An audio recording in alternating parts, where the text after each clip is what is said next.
Students, last lecture में हमने hydrogen bonding को डिटेल में डिस्कस किया था विद एग्जांपल्स। स्टूडेंट्स, अब हम उसी लेक्चर को थोड़ा सा रिवाइज कर लेते हैं ताकि उस कॉन्सेप्ट को हम कंटिन्यू कर सकें with the properties of hydrogen bond. तो रिव्यू करते हैं कि हाइड्रोजन बॉन्ड हमने क्या पढ़ा था कि अगर एक मॉलिक्यूल में इलेक्ट्रोपॉजिटिव हाइड्रोजन एटम हो, ठीक है, इलेक्ट्रोपॉजिटिव हाइड्रोजन एटम हो, इट्स मीन इलेक्ट्रोपॉजिटिव होने का क्या मतलब है कि जो हाइड्रोजन अटैच होगा किसके साथ होगा, इलेक्ट्रोनेगेटिव एलिमेंट के साथ अटैच होना चाहिए। और इलेक्ट्रोनेगेटिव एलिमेंट कौन से होने चाहिए, फ्लोरीन हो सकता है, ऑक्सीजन या नाइट्रोजन। जब एक हाइड्रोजन हाईली इलेक्ट्रोनेगेटिव एटम्स के साथ अटैच होगा, वो हाइड्रोजन किसी दूसरे मॉलिक्यूल को किस तरह से अट्रैक्ट करेगा, दूसरा मॉलिक्यूल कौन सा होना चाहिए जिसमें हाईली इलेक्ट्रोनेगेटिव एटम प्रेजेंट हो। ठीक है, ये ऑक्सीजन मैंने यहाँ पर लिखा है, यहाँ पर फ्लोरीन भी हो सकता था, नाइट्रोजन भी हो सकता था और कुछ केसेस में फ्लोरीन भी हो सकता है। तो ऐसे दो मॉलिक्यूल्स जिसमें एक मॉलिक्यूल में hydrogen that is attached to a highly electronegative atom is attracted by other molecule जिसके अंदर हाईली इलेक्ट्रोनेगेटिव एटम मौजूद है। हाईली इलेक्ट्रोनेगेटिव एटम और इलेक्ट्रोपॉजिटिव हाइड्रोजन एटम के दरमियान जो इंटरमोलेक्युलर फोर्स ऑफ अट्रैक्शन होगी that is known as hydrogen bond. ठीक है, ये हमने अपने लास्ट लेक्चर में विद एग्जांपल्स डिटेल डिस्कशन की थी। अब क्या होता है स्टूडेंट्स, हमने पढ़ा था कि इंटरमोलेक्युलर फोर्सेस हमने डिफरेंट डिस्कस की थी, dipole dipole forces, dipole induced dipole forces और लंडन डिस्पर्शन फोर्सेस। और हमने लास्ट में कहा था कि hydrogen bonding that is strongest among all the intermolecular forces. क्योंकि ये बहुत ज्यादा स्ट्रॉन्ग इंटरमोलेक्युलर फोर्स है as comparison to other intermolecular forces, तो ये फिजिकल प्रॉपर्टीज ऑफ मॉलिक्यूल्स को भी डिस्टर्ब करती है। किस तरह से, अगर मैं आपको एक एग्जांपल दूं, मेथनॉल है, ठीक है, और इथेन, इन दोनों को अगर हम कंपेयर करें, हम देखना चाह रहे हैं कि किस तरह से हाइड्रोजन बॉन्डिंग प्रेजेंट होने की वजह से फिजिकल प्रॉपर्टीज मॉलिक्यूल्स की इफेक्ट होती है। अगर हम मोलर मास इन दोनों का देखें तो तकरीबन सेम आता है। मेथनॉल का मोलर मास है 32 और इथेन का है 30.1, अप्रोक्सीमेट सिमिलर मोलर मास से ज्यादा डिफरेंस नहीं है। लेकिन अब आप सोच रहे होंगे कि इनका मोलर मास तकरीबन सेम है तो इनके मेल्टिंग पॉइंट और बॉइलिंग पॉइंट में इतना ज्यादा डिफरेंस नहीं होगा। लेकिन जब हम ऑब्जर्व करते हैं तो मेल्टिंग पॉइंट या बॉइलिंग पॉइंट आप कह लें, इसमें बहुत ज्यादा डिफरेंस होता है दोनों के। इस तरह से मेथनॉल का बॉइलिंग पॉइंट है 64.7 डिग्री सेंटीग्रेड, वेयरएज इथेन का बॉइलिंग पॉइंट है -88 डिग्री सेंटीग्रेड। स्टूडेंट्स, आप देखें इन दोनों के बॉइलिंग पॉइंट्स में कितना ज्यादा डिफरेंस है, एक की वैल्यू पॉजिटिव में और दूसरे की नेगेटिव में, और नेगेटिव भी 88 -88 डिग्री सेंटीग्रेड। अब क्या वजह है, मेथनॉल का अगर हम स्ट्रक्चर देखें, ये हमारे पास मेथनॉल है CH3OH, ठीक है। अगर मैं इसके दो मॉलिक्यूल्स बना दूं इस तरह से, दैट इज मेथनॉल। अब इसके अंदर इंटरमोलेक्युलर फोर्स कौन सी होगी स्टूडेंट्स, यहां पर हमने क्या कहा था, एक हाइड्रोजन जो किसी हाईली इलेक्ट्रोनेगेटिव एटम के साथ अटैच हो, एक मॉलिक्यूल ऐसा होना चाहिए, ठीक है, क्राइटेरिया पूरा हो रहा है। दूसरा मॉलिक्यूल कैसा होना चाहिए जिसके अंदर हाईली इलेक्ट्रोनेगेटिव एटम मौजूद हो। इसमें हाईली इलेक्ट्रोनेगेटिव एटम कौन सा है, ऑक्सीजन। अब इन दोनों के दरमियान फोर्स ऑफ अट्रैक्शन कौन सी होगी, बिल्कुल हाइड्रोजन बॉन्ड। जब भी हमने कहा तो इसका मतलब है कि मेथनॉल के मॉलिक्यूल्स में जो इंटरमोलेक्युलर फोर्स है वो कौन सी है, हाइड्रोजन बॉन्ड है। Strongest intermolecular force. अब हम इथेन को अगर कंपैरिजन में लेकर आए कि इथेन के अंदर कौन सी इंटरमोलेक्युलर फोर्स है जिसकी वजह से इसका बॉइलिंग पॉइंट इतना ज्यादा लो है। इथेन का स्ट्रक्चर स्टूडेंट्स हम ऑब्जर्व करते हैं, इथेन इज CH3। अगर हम इसे ओपन करके लिखना चाहें, ओपन स्ट्रक्चर देखते हैं, ये इस तरह से 3 हाइड्रोजन इसके, 3 हाइड्रोजन इसके। अब स्टूडेंट्स, दो मॉलिक्यूल अगर हम यहाँ पर इथेन के लिए, ताकि हम देख सकें कि इनके दरमियान इंटरमोलेक्युलर फोर्सेस कौन सी हैं। अब स्टूडेंट्स, आप इनकी नेचर देखें, इसके अंदर कोई भी हाईली इलेक्ट्रोनेगेटिव एटम मौजूद नहीं है, कार्बन और हाइड्रोजन है। जिनके दरमियान इलेक्ट्रोनेगेटिविटी डिफरेंस बहुत ज्यादा कम है, कार्बन की 2.5 इलेक्ट्रोनेगेटिविटी और हाइड्रोजन का 2.1 है। क्या है? नॉन पोलर मॉलिक्यूल्स हैं। नॉन पोलर मॉलिक्यूल्स में पोल्स नहीं बनते, तो इन मॉलिक्यूल्स के दरमियान जो फोर्स ऑफ अट्रैक्शन होगी दैट इज वीक। इसको हम डिफरेंट कलर से शो कर लेते हैं। वीक इंटरमोलेकुलर फोर्सेस नॉन पोलर में हमने पढ़ी थी, that is LDF, London dispersion forces. Dipole dipole क्यों नहीं हो सकती? क्योंकि डायपोल डायपोल के अंदर कोई पोलैरिटी मॉलिक्यूल्स जो पोलर होते हैं उनके अंदर डायपोल डायपोल फोर्सेस मौजूद होती हैं।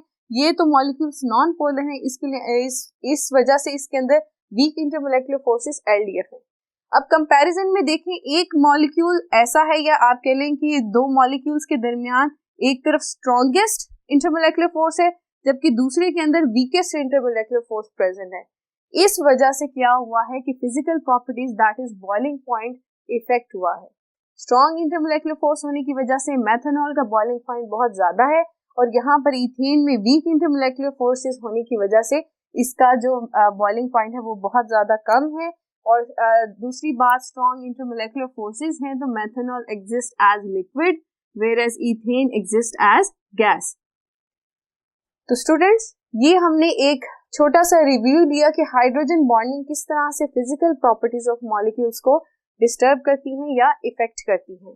मॉलिक्यूल्स जिनके दरमियान स्ट्रॉन्ग इंटरमोलेकुलर फोर्सेस यानी कि हाइड्रोजन बॉन्डिंग प्रेजेंट होगी उनके मेल्टिंग पॉइंट्स और बॉइलिंग पॉइंट्स ज्यादा होंगे as comparison to other molecules. तो स्टूडेंट्स, आइए हम फर्स्ट प्रॉपर्टी डिस्कस करते हैं प्रॉपर्टीज ऑफ हाइड्रोजन बॉन्डिंग के टॉपिक में, that is the thermodynamic properties of covalent hydrides. हमारा फर्स्ट पॉइंट है thermodynamic properties of covalent hydrides. जी स्टूडेंट्स, थर्मोडायनेमिक प्रॉपर्टीज का मतलब क्या है? हीट से रिलेटेड जो प्रॉपर्टीज होंगी, मींस मेल्टिंग पॉइंट और बॉइलिंग पॉइंट। और दूसरा कोवेलेंट हाइड्राइड्स किसे कहेंगे स्टूडेंट्स? Non metals. हमें पता है कि कोवेलेंट बॉन्ड्स बनाते हैं। अगर नॉन मेटल्स हाइड्रोजन के साथ कोवेलेंट बॉन्ड बनाएं तो हम उन्हें क्या कहेंगे? कोवेलेंट हाइड्राइड्स कहेंगे।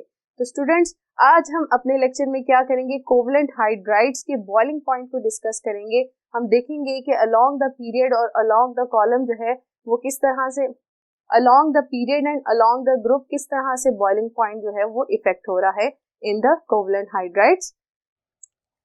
ये स्टूडेंट्स, आपके सामने मैंने पीरियोडिक टेबल का एक पोर्शन ड्रॉ किया हुआ है। आप देख सकते हैं कि आज हम डिस्कस करने जा रहे हैं 4A ग्रुप, 5th है, 6th है और 7th है। इस अभी टेबल में मैंने सिर्फ एलिमेंट्स मेंशन किए हैं, अभी हमने हाइड्राइड्स मेंशन नहीं किए। तो हम हाइड्राइड्स मेंशन कर लेते हैं पहले। 4A ग्रुप है, इसके अंदर कौन से एलिमेंट है? कार्बन, सिलिकॉन, जर्मेनियम और टिन है हमारे पास। क्योंकि ये 4A ग्रुप है, इट्स मीन कि इसके एलिमेंट्स की जो टेंडेंसी है वो 4 कोवेलेंट बॉन्ड बनाने की है। और हम कोवेलेंट हाइड्राइड की बात करेंगे तो कितने हाइड्रोजन इसके साथ अटैच हो सकते हैं? 4 हाइड्रोजन। इसी तरह से सिलिकॉन के साथ भी, जर्मेनियम के साथ भी और टिन के साथ भी। तो ये इनके रिस्पेक्टिव हाइड्राइड्स हो गए। नेक्स्ट, इसी तरह से हम 5th ग्रुप, इसमें टेंडेंसी होती है 3 कोवेलेंट बॉन्ड्स बनाने की, इसलिए 3 हाइड्रोजन इसके साथ अटैच होंगे। 6 की 2 कोवेलेंट बॉन्ड बनाने की टेंडेंसी है, इसलिए इनके साथ 2 हाइड्रोजन अटैच होंगे। 7 की 1 कोवेलेंट बॉन्ड बनाने की टेंडेंसी होती है, इसलिए 1 हाइड्रोजन जो है इनके साथ अटैच हो जाएगा और इनके रिस्पेक्टिव हाइड्राइड्स अब आपके सामने टेबल में मौजूद हैं। स्टूडेंट्स, सबसे पहले हम 4A ग्रुप को डिस्कस करते हैं। अभी हमने बात की कि हम देखेंगे कि किस तरह से हाइड्रोजन बॉन्डिंग या इंटरमोलेकुलर फोर्सेस जो है वो बॉइलिंग पॉइंट को इफेक्ट करती हैं। स्टूडेंट्स, 4A ग्रुप के जो एलिमेंट्स हैं जैसे कार्बन, सिलिकॉन, जर्मेनियम और टिन है, इन चारों में आप ऑब्जर्व करें कि हाईली इलेक्ट्रोनेगेटिव एलिमेंट कोई भी नहीं है। और हाइड्रोजन बॉन्डिंग के लिए तो क्या क्राइटेरिया होता है कि हाइड्रोजन तो प्रेजेंट होना जरूरी है, साथ कोई हाईली इलेक्ट्रोनेगेटिव एलिमेंट होना जरूरी है। इट्स मीन के 4A ग्रुप में हाइड्रोजन बॉन्डिंग एज इंटरमोलेकुलर फोर्सेस तो प्रेजेंट नहीं होगी, लेकिन क्योंकि ये नॉन पोलर हैं तो एलडीएफ तो जाहिर सी बात है यहाँ पर सिग्निफिकेंट होगी as an इंटरमोलेकुलर force.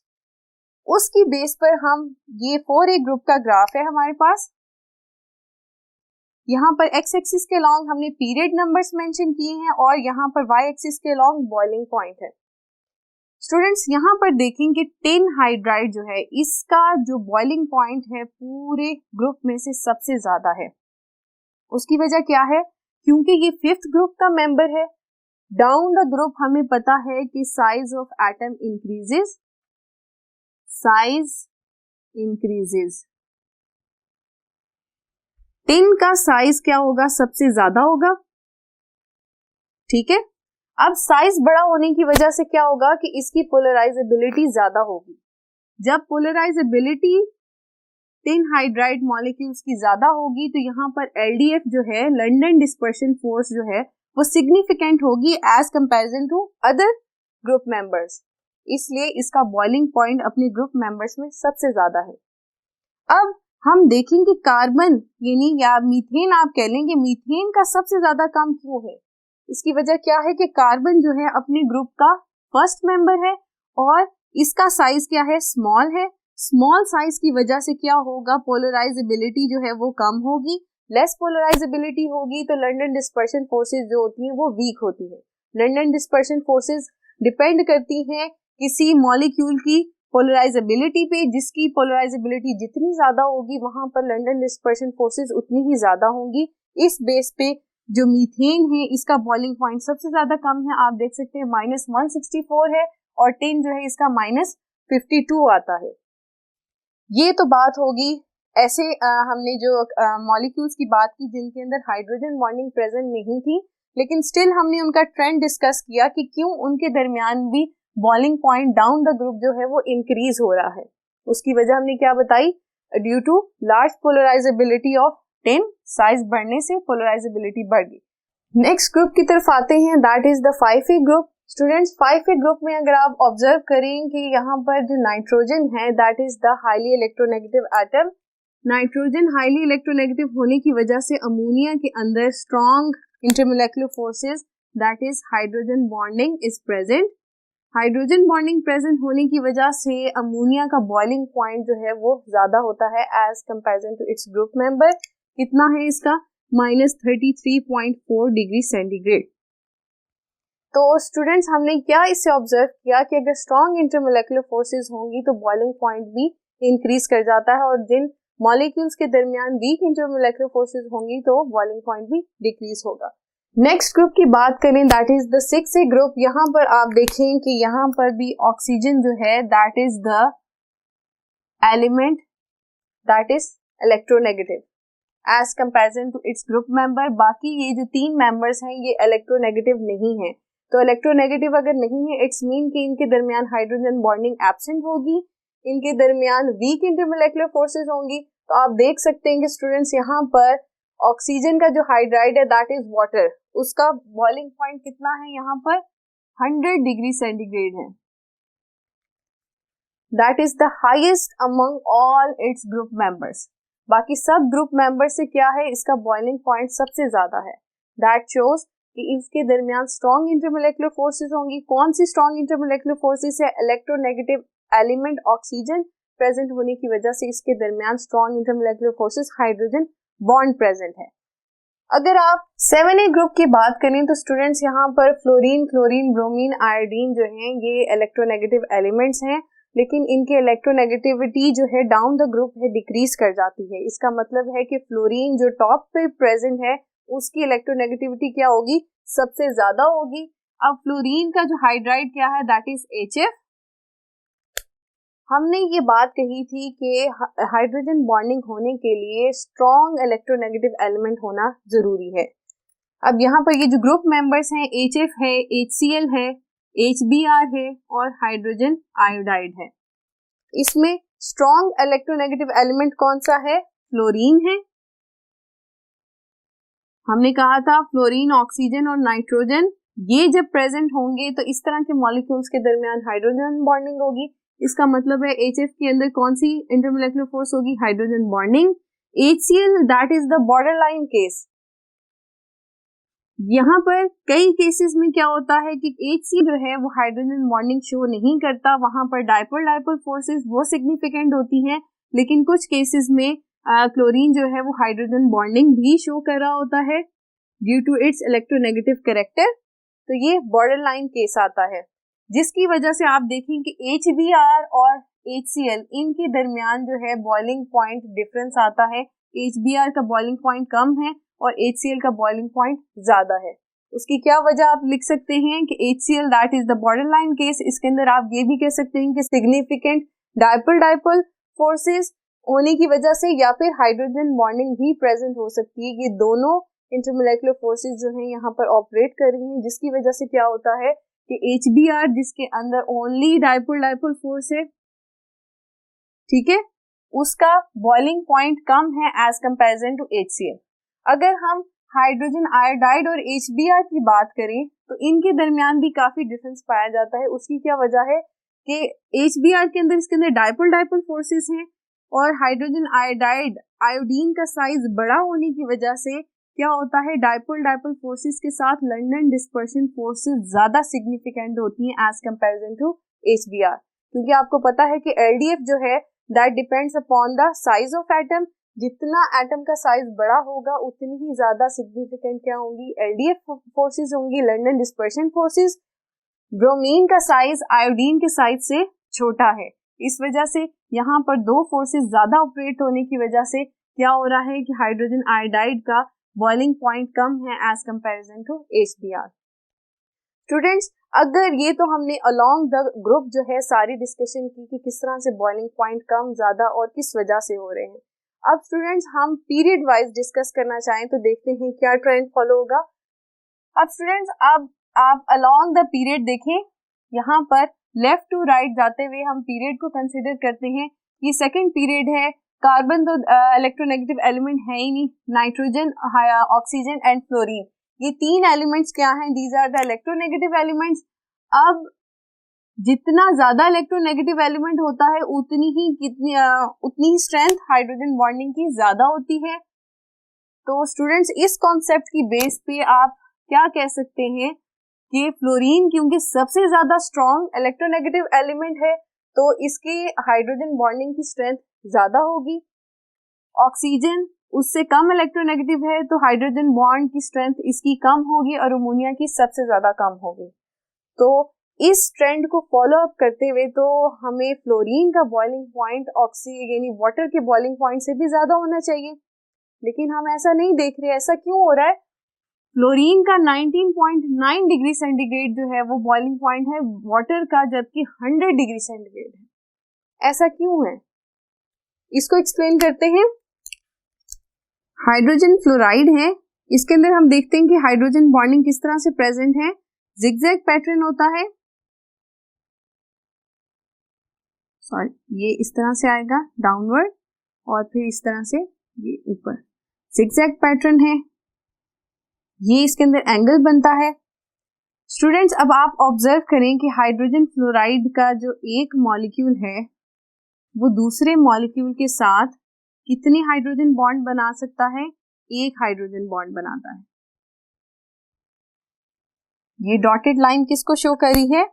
That is of hydrogen bond, ठीक है। डॉटेड लाइन को मैं ब्लैक से ड्रॉ कर देती हूँ ताकि डिफरेंशिएशन अच्छी तरह से हो सके।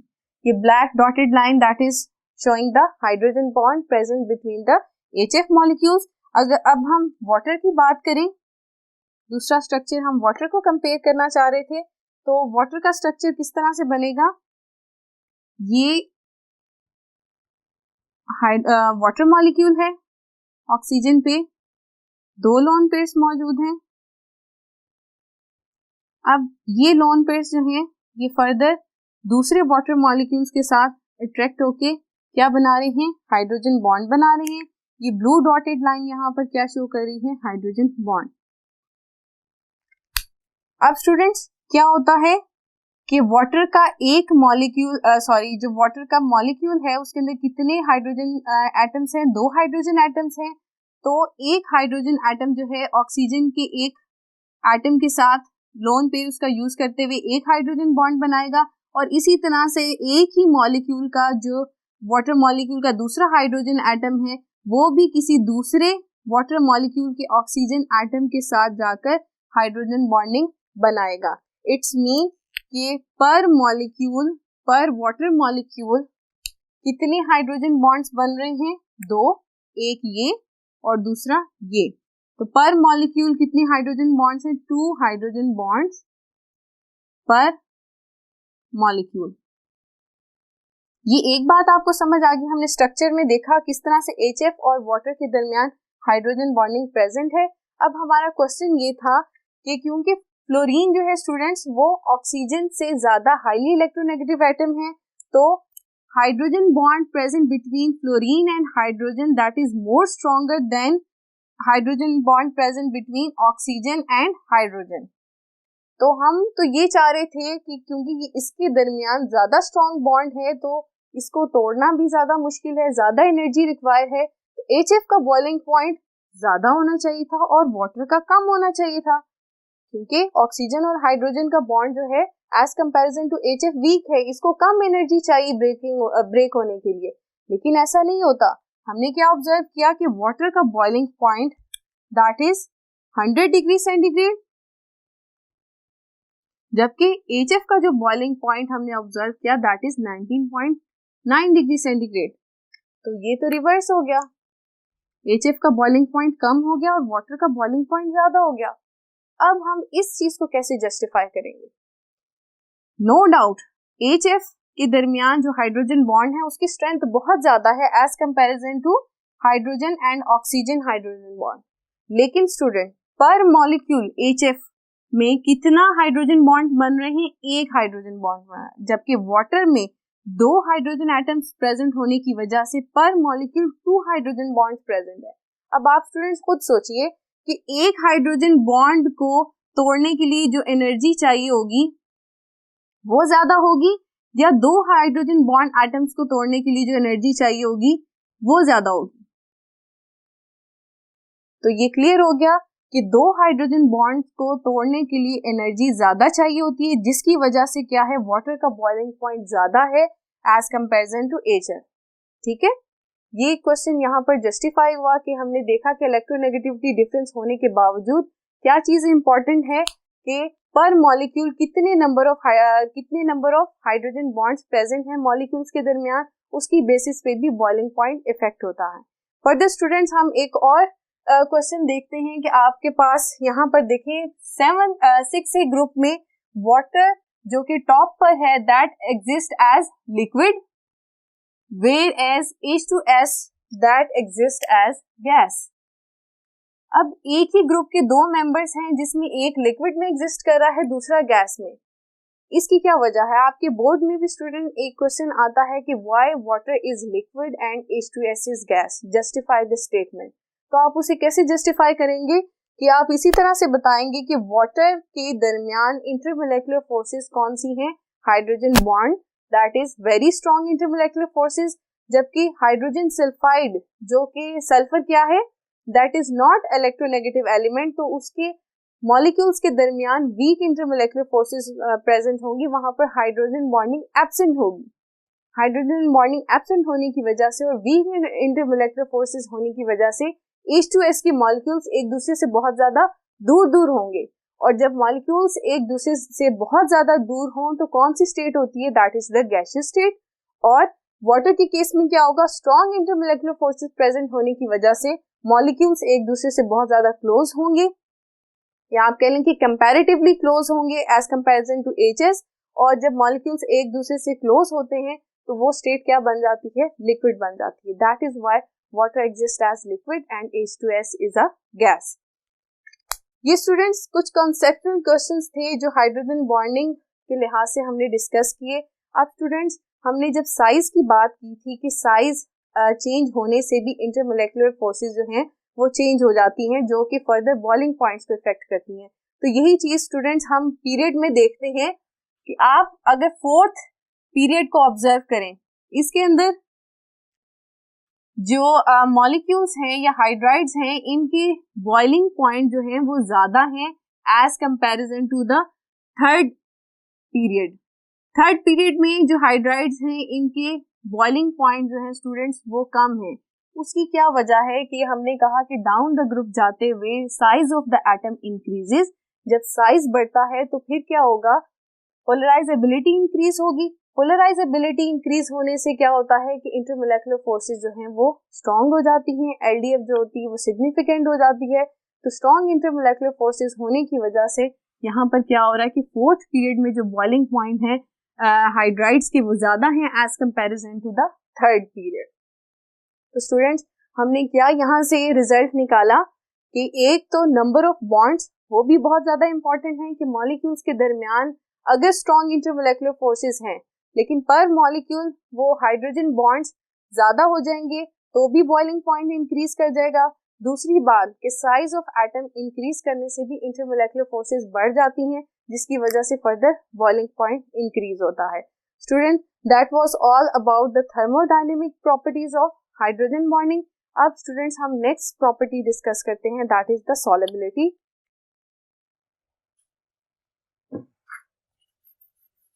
जी स्टूडेंट्स नेक्स्ट पॉइंट हम डिस्कस करने लगे हैं या प्रॉपर्टी आप कह लें solubility in hydrogen bonded molecules. Students water is the best example of hydrogen bonded system. तो हम वाटर के अंदर देखेंगे कि किस तरह से अगर हम डिफरेंट नेचर के मॉलिक्यूल्स को डिसॉल्व करते हैं तो वो सॉलेबिलिटी किस तरह से इफेक्ट होगी। वाटर के अंदर क्या है, हाइड्रोजन बॉन्डिंग प्रेजेंट है। वाटर की वैसे नेचर क्या है, पोलर नेचर है। तो सबसे पहले तो स्टूडेंट्स हम देखेंगे कि लाइक डिसॉल्व लाइक का प्रिंसिपल यूज होना चाहिए कि पोलर में पोलर मॉलिक्यूल से डिसॉल्व होंगे। सबसे पहले हम अल्कोहल्स को डिस्कस करते हैं कि अल्कोहल्स और वाटर, अल्कोहल्स वाटर में किस तरह से डिसॉल्व होती हैं और कब उनकी सॉलेबिलिटी जो है वो इफेक्ट होती है देखते हैं। अल्कोहल स्टूडेंट्स हम इन्हें जनरली ROH यानी ऐसे मॉलिक्यूल्स ऐसे हाइड्रोकार्बन्स जिसमें OH का ग्रुप प्रेजेंट हो हम उन्हें क्या कहते हैं, अल्कोहल्स कहते हैं। ये एक पूरी फैमिली है। इसमें हम कुछ एग्जांपल्स देख लेते हैं। मेथनॉल है, एथेनॉल और इसी तरह से प्रोपेनॉल हम देख लेते हैं। इसमें 3 कार्बन्स प्रेजेंट होते हैं तो हम इसे प्रोपेनॉल कहते हैं। स्टूडेंट्स अब ये जो तीनों मॉलिक्यूल्स हैं ये क्या है, स्मॉल इन साइज हैं। मेथनॉल के अंदर हम लेक्चर के स्टार्ट में पढ़ चुके हैं कि हाइड्रोजन बॉन्डिंग प्रेजेंट होती है।